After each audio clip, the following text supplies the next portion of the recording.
How to Sway. Sway is a presentation handout software created by Microsoft that does all of the hard work of the design and formatting for you. So all you need to worry about is inputting your content and making that the best that it could be. Today we're going to take 7 minutes or less and see if we can create a sway that is compelling and see how easy that is. So we'll start by opening a new tab. We'll go to sway.com. Looks like it's already signed me in. If it doesn't sign you in, you can just use your Lee credentials to sign in. You have a couple different options here: create new, start from a topic, or start from a document. For this tutorial, we're going to go ahead and start right from scratch. Now this is called the storyline of Sway. Basically, you have all of your cards lined up here just like you would sort of index cards. And you can add different cards here by clicking the green plus button. When you're finished with your sway, you can play it here to see how it looks, or you can go to design and change how that functions. Right now though, if we hit play, there's not anything there because we haven't added anything to our sway. So let's get started. We're going to go ahead and create a sway about Homeric heroes. This is why I shouldn't type and talk at the same time. All right. You notice it prompts us to add a background. You don't have to add a background. If you don't, it's going to create a nice title for you anyway, but let's go ahead and stick a background in there. And you can see by default, you can upload pictures, or it will actually suggest pictures for you to go ahead and search and insert without having to go anywhere on your computer. So I'll go ahead and search for Homeric heroes. Wrong kind of Homer. That's okay. Let's try Trojan War. There we go. That's a little better. Not using you. If you haven't seen the movie, it's not worth it. There we go. We'll hit add. See how that changes the look of our sway already. Now we have a background image below our title. Oh, and you'll see it's sort of playing an animation like this zoom in animation. So it does that automatically. You don't have to do anything about it. All right. Next, let's add a header. This is going to be our first section. For our first section, I want them to compare to heroes from the Iliad.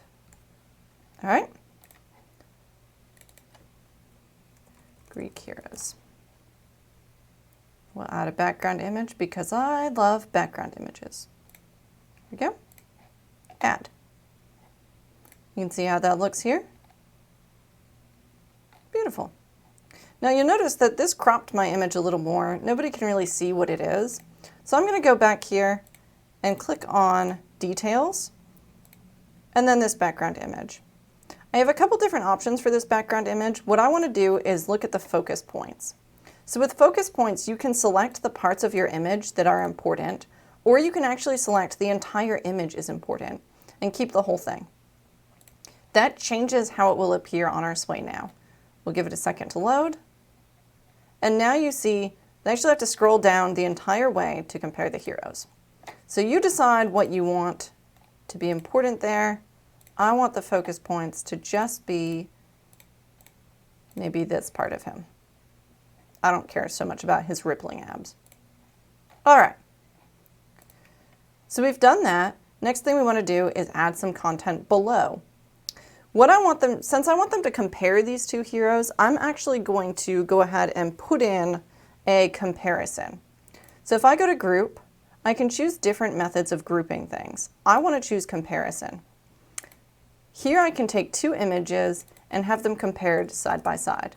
So let's look up Paris, Trojan War, so that I don't get a bunch of pictures of the Eiffel Tower. Here's one of Paris that I like. Then I'm going to add an image of Achilles. And I can do this by going in here, searching Achilles, finding that. Again, since both of these images are important, I'm going to go ahead and select focus points for both of them.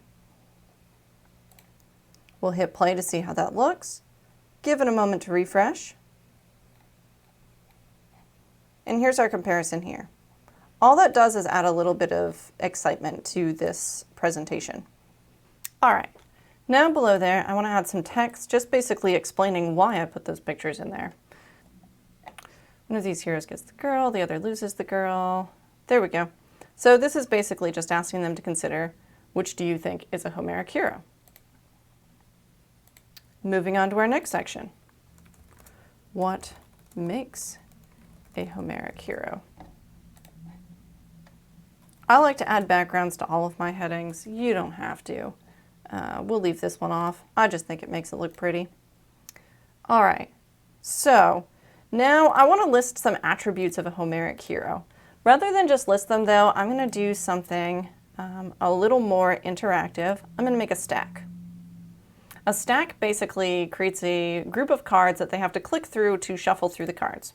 So we'll go ahead, and you can do this with text or images. Right now we're going to use text. Here's some things that Cortese typing. These are some things that they should know about Homeric heroes. And I actually want that to be italicized, so in here we have accent and emphasize. And all that is bold and italics.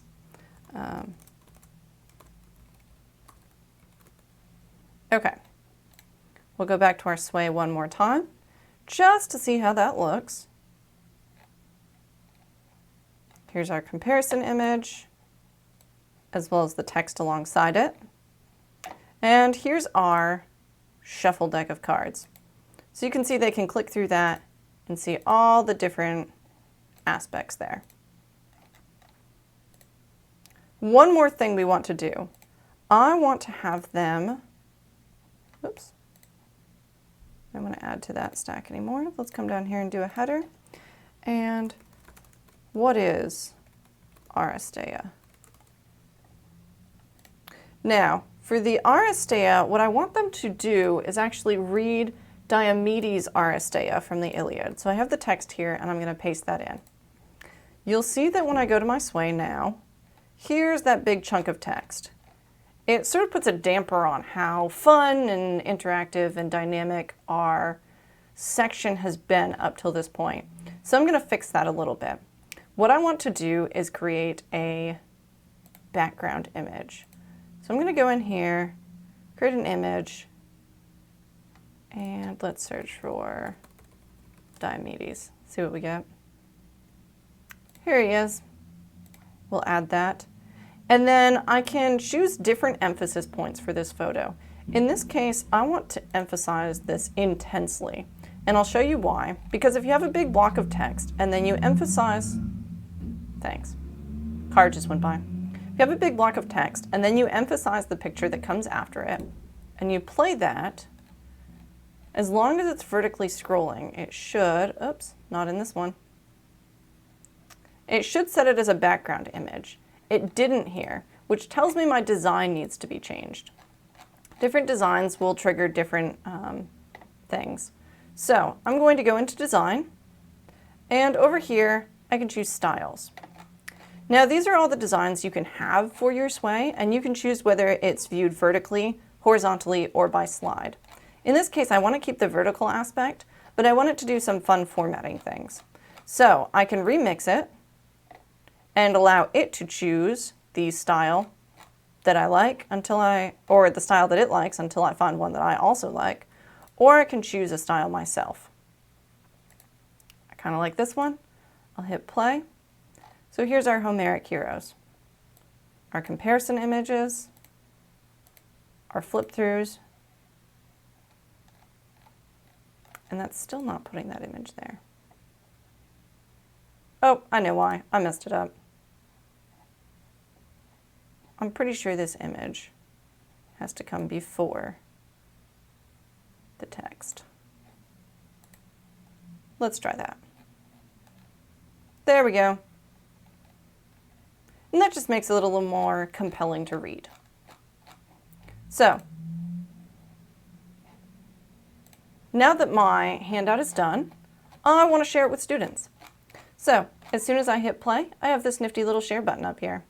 But let's say I made this as a handout, and now I actually want to print it off for students. if I go into the three little dots over here and hit print, you can see we're creating a PDF file optimized for printing. And what that does is it automatically reformats that. So you can see it's taken the two images that I had and pulled them apart. It's placed this image smaller so that they can see it before they read the text. But odds are students are going to read your handout on their phone, and so this creates a nice, compelling way to read that handout that's also easily formatted for mobile. And it only takes about 7 minutes to do.